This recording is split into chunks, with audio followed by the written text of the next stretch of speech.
Hello students. Last class में हमने bank और टाइप्स ऑफ अकाउंट के बारे में पढ़ा था। ठीक है, तो उसमें हम कुछ ये थी एटीएम पासबुक। तो ये जो है पासबुक का एक पेज दिया हुआ है। ठीक है, ये फर्स्ट पेज नहीं है, ये वो पेज है जहाँ से हम लोग के ट्रांजैक्शन की प्रिंटिंग स्टार्ट होती है। ठीक है, तो देखो उसमें क्या क्या होता है। इसमें से बहुत सारे रो और कॉलम होते हैं।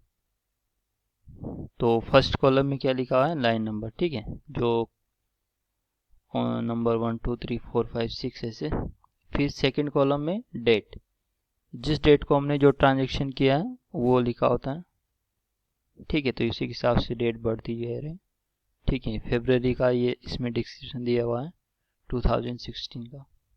उसके बाद में नेक्स्ट में आता है पार्टिकुलर्स। पार्टिकुलर्स में क्या लिखा होता है, कैश, चेक, डिपॉजिट और सेल फॉर इंटरेस्ट। मतलब उसमें किस तरह से पैसा डिपॉजिट हुआ है या विड्रॉ हुआ है। ठीक है, कैश से विड्रॉ हुआ है, डिपॉजिट हुआ है, या फिर चेक से डिपॉजिट या विड्रॉ हुआ है, या सेल्फ विड्रॉ किया है, डिपॉजिट किया है, या फिर इंटरेस्ट हम लोगों को डिपॉजिट हुआ है। ठीक है, इंटरेस्ट हमेशा डिपॉजिट होता है, इंटरेस्ट विड्रॉ नहीं होता। उसके बाद नेक्स्ट, अगर हमने चेक से विड्रॉ या डिपॉजिट किया है तो उसके नंबर होंगे। ठीक है, नेक्स्ट में हमने अमाउंट विड्रॉ किया या ड्रॉ, तो ये विड्रॉ वाला कॉलम है। ठीक है, हमने 12 फरवरी 2016 को 3000 विड्रॉ किया, वो लिखा हुआ है। फिर 15 फरवरी को विड्रॉ किया, वो लिखा हुआ है। कैसे विड्रॉ किया वो भी लिखा हुआ है। इसमें हमने चेक से किया, इसमें सेल्फ हमने किया है। चलिए नेक्स्ट में डिपॉजिट, जो डिपॉजिट हुआ है, तो हमने 2 फरवरी को कैश डिपॉजिट किया, वो ये लिखा हुआ है 1500। और हमने 8 फरवरी को चेक से डिपॉजिट किया है 5000, वो लिखा हुआ है।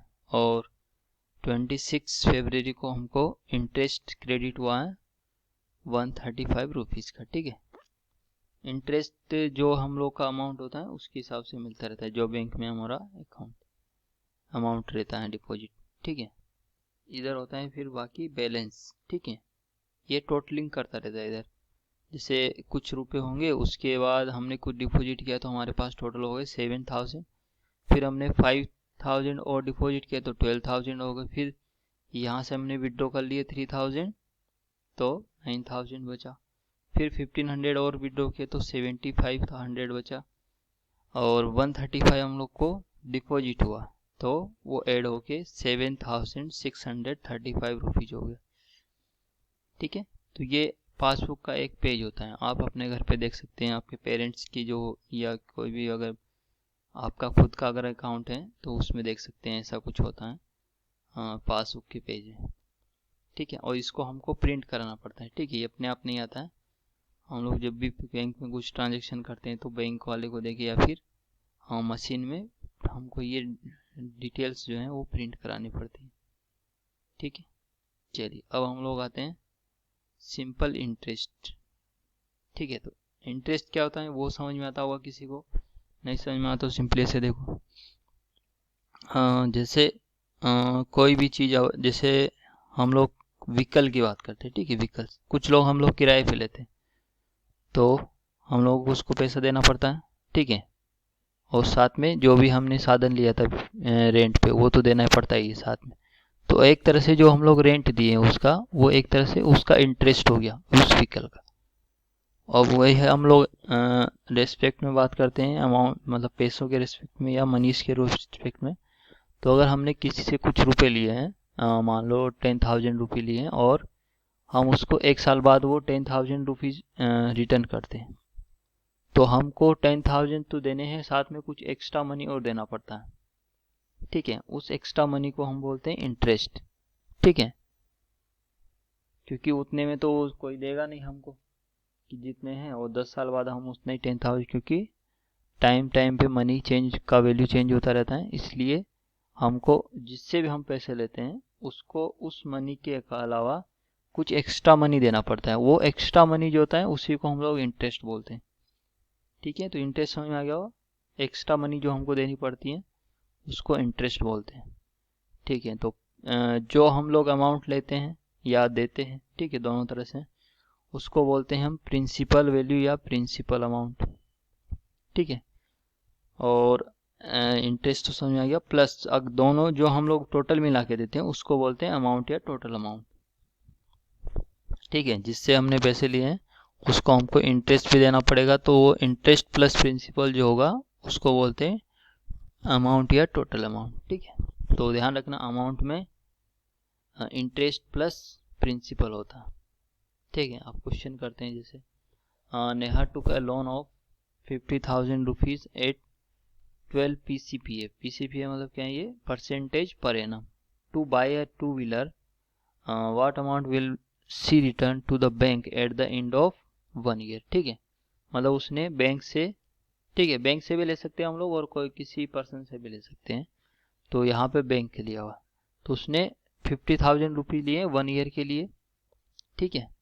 तो उसको आफ्टर 1 ईयर कितना अमाउंट पे करना पड़ेगा, तो अमाउंट की बात हुई है, मतलब उसको इंटरेस्ट प्लस प्रिंसिपल देना पड़ेगा, तो 50,000 तो देने ही है, प्लस इंटरेस्ट भी देना पड़ेगा। अब इंटरेस्ट कैसे निकालेंगे, इंटरेस्ट के लिए हमको परसेंटेज दिया होगा, तो इसको बोलते हैं इंटरेस्ट रेट, ठीक है।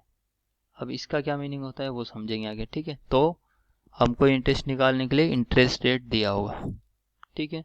अब देखते हैं हम लोग the amount that is the total money, ठीक है, वो समझ में आ गया, इंटरेस्ट प्लस प्रिंसिपल, तो वही हमको यहाँ पे कैलकुलेट करना।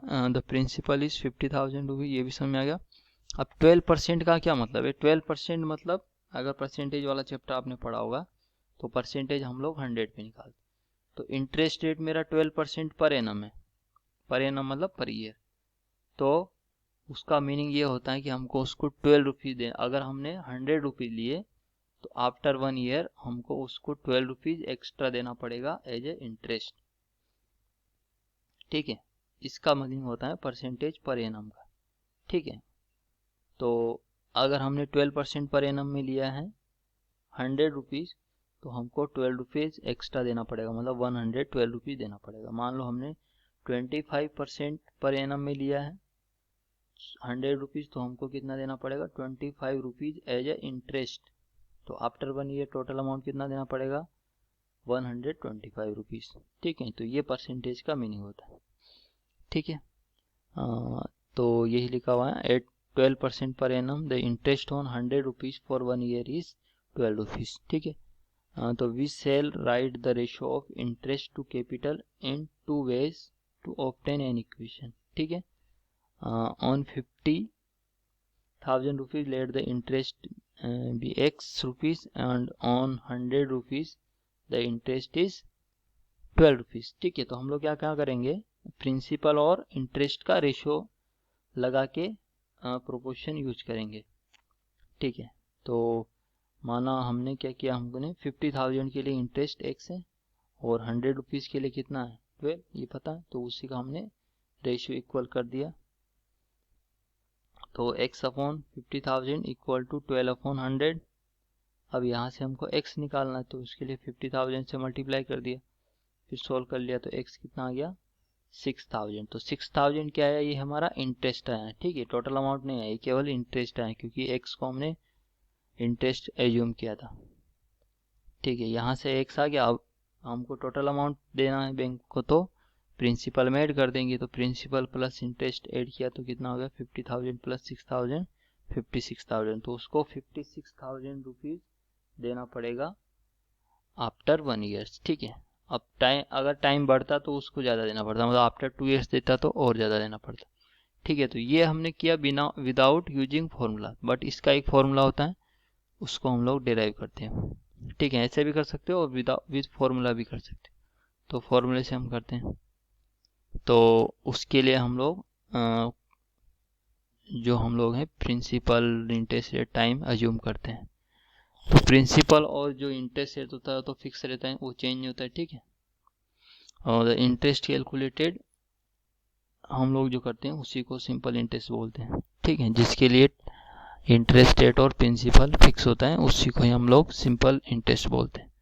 तो उसको कैलकुलेट करने के लिए हमने प्रिंसिपल को P से डिनोट कर दिया, टाइम को हमने T से डिनोट कर दिया और इंटरेस्ट रेट को R से डिनोट कर दिया, और सिंपल इंटरेस्ट को आई से डिनोट कर दिया। ठीक है, ये हमने सिंबल ले लिया। मतलब अब वही वाला रूल ऊपर जो लगाए थे रेशियो वाला, वही लगाते हैं हम लोग। तो interest upon principal equal to interest rate upon 100, वही था यहाँ पे। x upon 50,000 equal to 12 upon 100।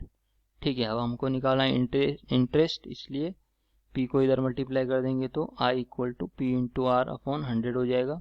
अब ये 1 ईयर के लिए था, हमको चाहिए t ईयर के लिए, तो t से मल्टीप्लाई कर देंगे। ठीक है, तो इंटरेस्ट जो आया उसका फॉर्मूला आ गया principal into interest rate into time upon 100। ठीक है, तो इसको याद रखना, ये डायरेक्ट आंसर देता है इंटरेस्ट का। ठीक है, टी यहाँ पे ध्यान रखना है, टी को हमें ना ईयर्स में रखना है, टी को मंथ्स या डेज में नहीं रखना है। ठीक है, तो जब भी अगर ईयर्स में नहीं दिया है तो उसको ईयर्स में चेंज कर देंगे। ठीक है, मंथ में दिया है तो 12 से डिवाइड कर देंगे। ठीक है, और ईयर्स में दिया तो कुछ करने की जरूरत नहीं है। चलिए, और रेट ऑफ इंटरेस्ट फ्रैक्शन में हो सकता है। ठीक है, फ्रैक्शन में या बोलो कि पॉइंट में हो सकता है। 8.5, 6.5 अभी जो आया था। चलिए, अब नेक्स्ट क्वेश्चन करते हैं हम लोग यूजिंग फॉर्मूला। ठीक है, दो क्वेश्चन को आप बिना फॉर्मूले या फॉर्मूले के कैसे भी कर सकते हो, वो आपके ऊपर है। ठीक है, बट अगर उसने रेस्ट्रिक्शन दिया हुआ है कि यूजिंग फॉर्मूला करना है तो फिर फॉर्मूला ही लगाना है।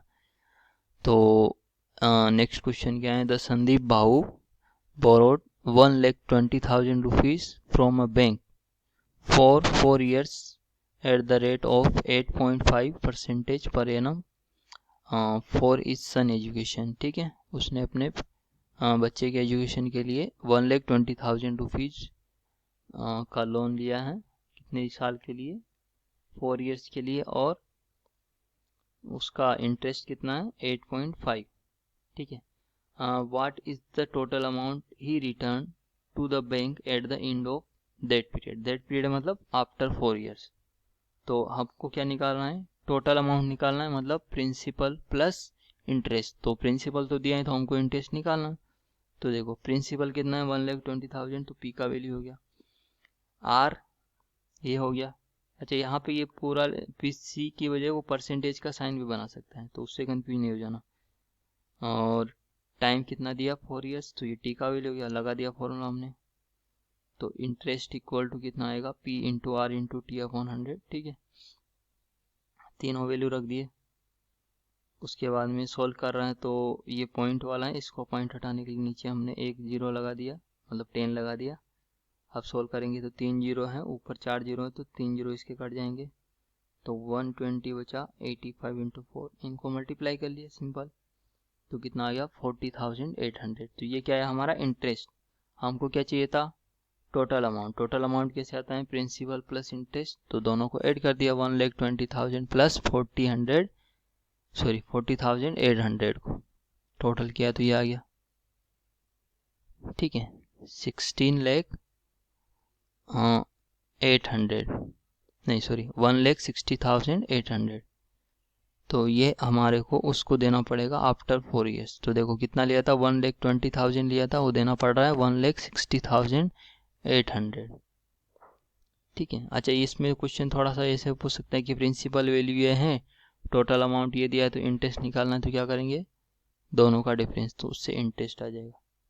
ठीक है, तो ये टोटल अमाउंट उसको देना पड़ेगा, तो इसको हम बोलते हैं टोटल अमाउंट, और ये प्रिंसिपल सॉरी इंटरेस्ट।